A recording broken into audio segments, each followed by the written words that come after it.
Hello and welcome back to my channel. Today's video is going to be a series video. We are going to start a series जिसमें कि मैं pregnancy का month by month journey share करने जाऊंगी, जिसमें monthly क्या क्या changes होते हैं मदर में और बेबी में, और क्या क्या सिम्टम्स होते हैं, क्या क्या ज़रूरतें होती है, ये इस वीडियो से हम स्टार्ट करेंगे। आज की जो टॉपिक है वो बेसिकली और मेनली ऑन अल्ट्रासाउंड सोनोग्राफी पे है। सोनोग्राफी प्रेगनेंसी का एक मोस्ट इम्पॉर्टेंट थिंग होता है जो होना बहुत ही ज़रूरी होता है during through out the pregnancy. पूरे प्रेगनेंसी में मंथ बाय मंथ सजेस्टेड होता है डॉक्टर के द्वारा।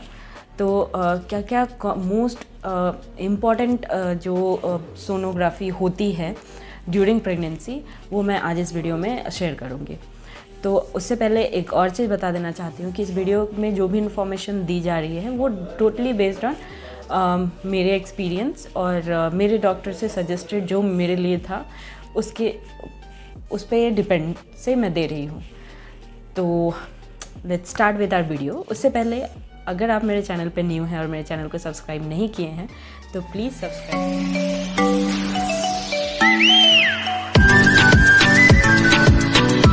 बेल आइकॉन, तो जिससे कि आपको सारी अपडेट हमारे वीडियो की रिगार्डिंग मिलती रहेगी। लेट्स स्टार्ट विद टॉपिक में हम डिस्कस करेंगे कि सोनोग्राफी कितनी बार होती है, कितनी बार मैंडेटरी होती है कि ये होनी ही चाहिए, और क्या ये सेफ़ होती है। तो सबसे पहले ये बोलूँगी कि सोनोग्राफी सबसे ज़्यादा सेफ़ होती है और इसमें किसी भी तरह का कोई भी हार्म बेबी को नहीं होता है। तो अगर आपको डॉक्टर प्रेगनेंसी के थ्रू कभी भी सोनोग्राफी सजेस्ट करते हैं तो प्लीज़ बिना किसी हिचक के आप करवा सकते हैं, क्योंकि इसमें कोई भी प्रॉब्लम नहीं होती है। ये दो तरह की होती है, एक सोनोग्राफी जो नॉर्मली ऊपर से की जाती है और दूसरी जो होती है वो ट्रांस वर्जाइनल सोनोग्राफी होती है। तो ट्रांस वर्जाइनल सोनोग्राफी बहुत कम सजेस्टेड होती है ड्यूरिंग प्रेगनेंसी, बट वो भी बहुत ज़्यादा सेफ़ होता है। और ये सोनोग्राफी मेनली स्टार्टिंग वीक्स में सजेस्ट की सबसे महत्वपूर्ण सोनोग्राफी होती है पूरे प्रेगनेंसी के दौरान। तो सबसे पहली सोनोग्राफी जो होती है वो आपको 6 से 8 सोनोग्राफी को हम डेटिंग सोनोग्राफी भी कहते हैं नॉर्मली। सो इस सोनोग्राफी में क्या बेसिकली डॉक्टर को पता चलता है कि इस सोनोग्राफी के ज़रिए डॉक्टर पता करती है डेटिंग।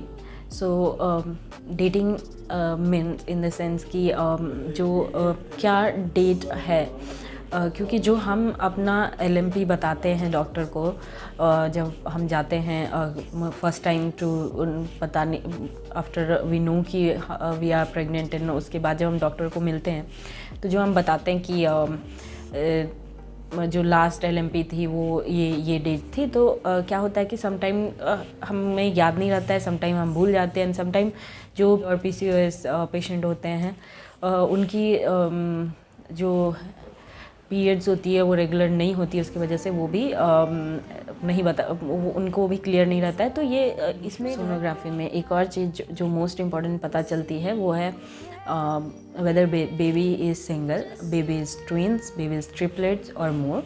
तो इसके ज़रिए ये क्लियर हो जाता है कि इस बेबी सिंगल है या ट्विंस है या ट्रिपलेट्स है। जो मोस्ट इम्पॉर्टेंट चीज़ इस सोनोग्राफी के ज़रिए पता चलती है वो है whether baby is inside uterus और आउटसाइड द यूट्रस। तो ये बहुत ज़रूरी होता है, क्योंकि अगर बेबी आउटसाइड यूट्रस रहता है तो वो बहुत ही कॉम्प्लिकेटेड प्रेगनेंसी होती है अगेन।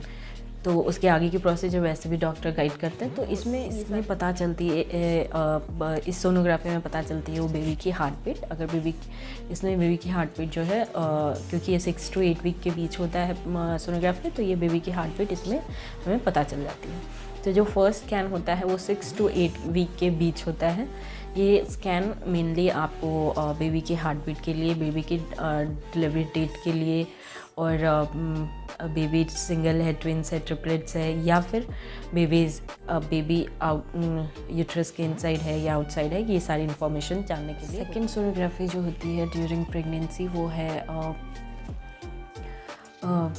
NT-NB स्कैन, जो कि 11 to 13 वीक के बीच ही होती है, और ये मैंडेटरी होती है कि आप 11 से 13 हफ्ते के बीच ही करवाना होता है, या डॉक्टर आपको 11 से 13 हफ्ते के बीच ही सजेस्ट करती है। तो NT-NB स्कैन अगेन बहुत ही इम्पॉर्टेंट स्कैन होती है, क्योंकि इसमें जो है बेबी के बैकबोन एंड नोज़ल बोन से डॉक्टर पता करती है कि बेबी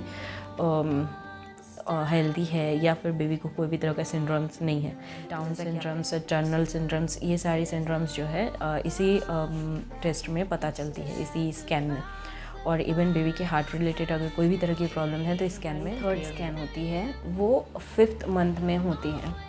तो जैसा कि हमने बताया, जो सबसे पहला स्कैन डॉक्टर के द्वारा सजेस्ट किया जाता है वो 6 to 8 वीक के बीच होता है। जो सेकेंड स्कैन होता है वो 11 to 13th वीक के बीच होता है। और जो थर्ड स्कैन डॉक्टर के द्वारा सजेस्ट किया जाता है वो 5th मंथ में होता है। इसको आप एनोमली स्कैन या लेवल 2 स्कैन भी बोलते हैं। ये पूरे प्रेगनेंसी के दौरान one of the most important scan होती है, क्योंकि इसमें जो है बेबी की कंप्लीट ग्रोथ हो चुकी होती है। और इसमें आप 3D या 4D स्कैन भी कहते हैं।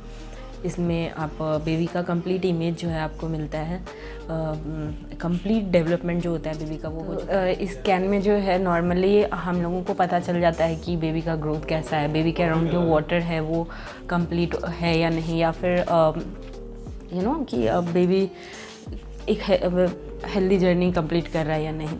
तो जो थर्ड स्कैन होता है वो 5th मंथ में एनोमली स्कैन या आप लेवल 2 स्कैन बोलते हैं, वो होता है जो डॉक्टर के द्वारा सजेस्ट किया जाता है। या फिर पूरे प्रेगनेंसी में ये एक one of the most important scan जो लास्ट स्कैन होती है 8th मंथ में, उसको कलर डॉपलर स्कैन भी बोलते हैं। और ये नॉर्मली बेबी का चेकअप के लिए होता है। तो ये स्कैन भी बहुत इंपॉर्टेंट होती है। ये स्कैन डॉक्टर के द्वारा 1 या 2 बार या 2 या 3 बार सजेस्ट होती है, बेस्ड ऑन आपकी जो प्रेगनेंसी चल रही है वो कितनी कॉम्प्लिकेटेड है या कितनी नॉर्मल है, उस पर डिपेंड होता है। तो ये 4 स्कैन जो होते हैं ड्यूरिंग प्रेगनेंसी, ये चारों one of the common scan जो डॉक्टर के द्वारा सजेस्ट किया जाता है। बाकी अगर आपको डॉक्टर इससे ज़्यादा स्कैन या इससे 6 वीक से पहले स्कैन सजेस्ट करती है या 6 वीक के बाद भी कोई और स्कैन सजेस्ट करती है या ड्यूरिंग प्रेगनेंसी कोई और भी स्कैन सजेस्ट करती है, तो ये टोटली डॉक्टर आपके प्रेगनेंसी को समझते हुए और आपके प्रेगनेंसी के कॉम्प्लिकेशन को समझते हुए सजेस्ट करती है। तो मेरी सजेशन यही रहेगी कि अगर आपको डॉक्टर कभी भी स्कैन सजेस्ट करे तो प्लीज़ वो स्कैन करवाइए, क्योंकि वो बहुत इंपॉर्टेंट होता है आपके बेबी के ग्रोथ और हेल्थ चेकअप के लिए। क्योंकि हेल्दी बेबी होना बहुत इम्पॉर्टेंट होता है। और जब this is one of the happiest thing ever which happens कि बेबी बहुत ही हेल्दी है और बेबी को कोई भी प्रॉब्लम नहीं है। तो अब बेबी आफ्टर बर्थ हेल्दी होना स्टार्ट नहीं होता है। बेबी जिस दिन से आपके यूट्रस में डेवलप होना स्टार्ट होता है, उस दिन से बेबी की हेल्थ के लिए आपको बहुत कंसर्न रहने की ज़रूरत है। तो मेरी सलाह यही रहेगी कि अगर आपको डॉक्टर ये स्कैन सजेस्ट करती है तो ज़रूर इस स्कैन को करवाएं, क्योंकि डॉक्टर कोई भी चीज़ आपको और आपके हेल्थ और आपके बेबी के हेल्थ को देखते हुए ही सजेस्ट करती है। तो गाइज़, इस वीडियो में इतना ही। अगर आपको मेरी वीडियो थोड़ी भी यूज़फुल लगती है तो please like, share and subscribe to my channel. और डू कमेंट अगर आपको कुछ भी और इन्फॉर्मेशन जाननी हो तो। नेक्स्ट वीडियोस इस सीरीज़ से रिलेटेड ही आएगी, क्योंकि जैसा कि मैंने बताया कि प्रेगनेंसी सीरीज़ हम लोग स्टार्ट करने जा रहे हैं। तो इसमें फर्स्ट मंथ प्रेगनेंसी में जो भी चेंजेस होता है, सेकेंड मंथ प्रेगनेंसी में जो भी चेंजेस होता है, ये बहुत इंपॉर्टेंट होता है जानना आपकी और आपके बेबी के चेंजेस को। और क्या होता है कि हम everything we can not ask with doctor, क्योंकि हम जब जाते हैं तो कुछ चीज़ें ना वहाँ इतनी ज़्यादा पैनिक सिचुएशन होती है कि भूल जाते हैं। तो मुझे इस तरह की वीडियोस, इस तरह की और गूगल सपोर्ट और ये सारी चीज़ें बहुत हेल्प की थी, क्योंकि प्रेगनेंसी में डेली कुछ ना कुछ नया चेंजेस, कुछ ना कुछ नई प्रॉब्लम जो है वो होती है। तो मैं ये वीडियोस बना रही हूँ ताकि मेरे जैसी जो और वुमेन हैं वो इस प्रॉब्लम के थ्रू अगर जा रही हैं, इस प्रेगनेंसी जर्नी के थ्रू जा रही हैं, तो उनको मेरी वीडियो थोड़ी भी हेल्पफुल रहे तो मेरे लिए बहुत ही अच्छी बात रहेगा।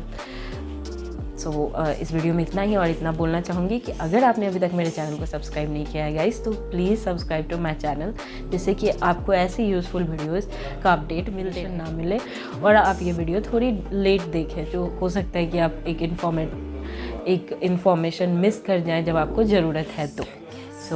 इस वीडियो में इतना ही। Thank you so much. Have a nice day. Bye bye.